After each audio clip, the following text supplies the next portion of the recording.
তথাপিও আমাৰ সৰ্বসন্মতিক্ৰমে 397খন যি জিলা পৰিষদ এই জিলা পৰিষদৰ প্ৰাৰ্থীসকলৰ নাম আমাৰ জিলাৰ পৰা অহা পেনেল অনুসৰি আৰু এই পেনেল আমালৈ অহাৰ সময়ত সংশ্লিষ্ট আমাৰ বিধায়ক সাংসদ জ্যেষ্ঠ নেতৃবৃন্দ আমাৰ দলৰো জ্যেষ্ঠ যিসকল কাৰ্যকৰ্তা আছে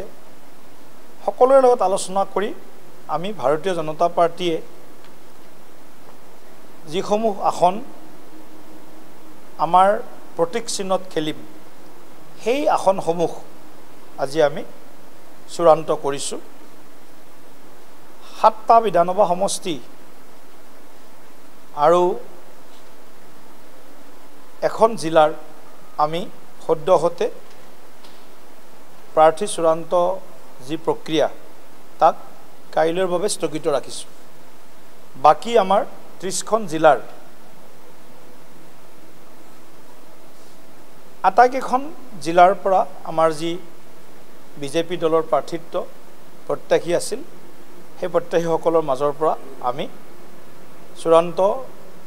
প্ৰাৰ্থী তালিকাত আমি অনুমোদন জ্ঞাপন কৰিছোঁ বাকি যিখিনি আছে সেইখিনি সমিতিৰ সদস্যসকলে বিজেপিৰ সভাপতি হিচাপে আমাৰ হাতত চূড়ান্ত বাকি সিদ্ধান্তখিনি লোৱাৰ বাবে দায়িত্ব অৰ্পণ কৰিছে আমি আমাৰ মিত্ৰ দলৰ লগত এইবাৰ নিৰ্বাচনত অৱতীৰ্ণ হ'ম ৰাভা হাছং সংগ্ৰামী যৌথ মঞ্চ গণশক্তিকে ধৰি অসম গণ পৰিষদ দলৰ লগত আমাৰ যি মিত্ৰতা গোলাঘাট জিলাৰ 3টা সমষ্টিত অকমান আমাৰ আলোচনা বাকি আছে সেই 3টা সমষ্টিৰ বিষয়ে কাইলৈ ৰাতিপুৱা চূড়ান্ত সিদ্ধান্ত গ্ৰহণ কৰিম সৰুপথাৰ খুমটাই আৰু আমাৰ গোলাঘাট সমষ্টি গণশক্তিৰ লগত জনাইত আমাৰ যি মিত্ৰতা সেই মিত্ৰতা প্ৰাৰ্থী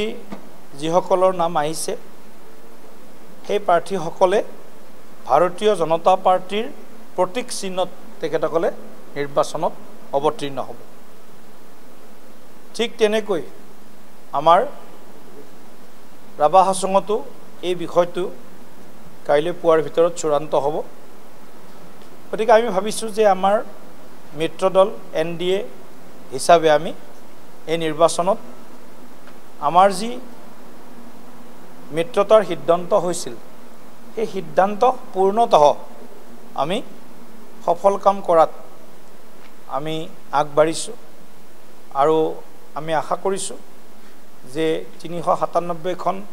যি জিলা পৰিষদত আমি NDA হিচাপে অৱতীৰ্ণ হ'ম তাৰ সিংহভাগ আসনত NDA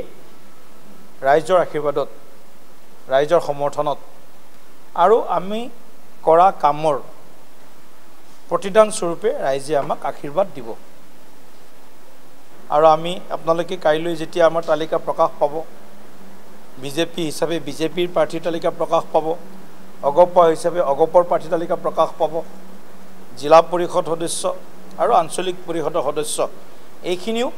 কাইলৈৰ ভিতৰত আমাৰ জিলা সমিতিসমূহে এটো প্ৰকাশ কৰিব জিলা কাৰ্যালয়ত AP মেম্বাৰৰ যি চূড়ান্ত প্ৰাৰ্থী হেয়া প্ৰত্যেকখন জিলা সমিতিয়ে কাইলৈ বিয়লিৰ ভাগত এটো তেওঁলোকৰ নামসমূহ আনুষ্ঠানিকভাৱে ঘোষণা কৰিব আৰু আমিও কাইলৈ বিয়লিৰ ভাগত 4-5 বজাৰ ভিতৰত বা 5 বজাৰ ভিতৰত আমি কাইলৈ আমি আমাৰ জিলা পৰিষদৰ যি প্ৰাৰ্থী তালিকা সেই তালিকাখন আমি আপোনালোকৰ জৰিয়তে অসমবাসী ৰাইজলৈও এটো জনৰ ব্যৱস্থা কৰিম আৰু সেই প্ৰাৰ্থীসকলেও প্ৰাৰ্থিত্বত আমাৰ যি অনুমোদন সেই অনুমোদনৰ জৰিয়তে তেওঁলোকেও অহা 10 আৰু 11 তাৰিখৰ ভিতৰত তেওঁলোকৰ যি মনোনয়ন দাখিল পৰ্ব হেতু সমাপ্ত কৰিব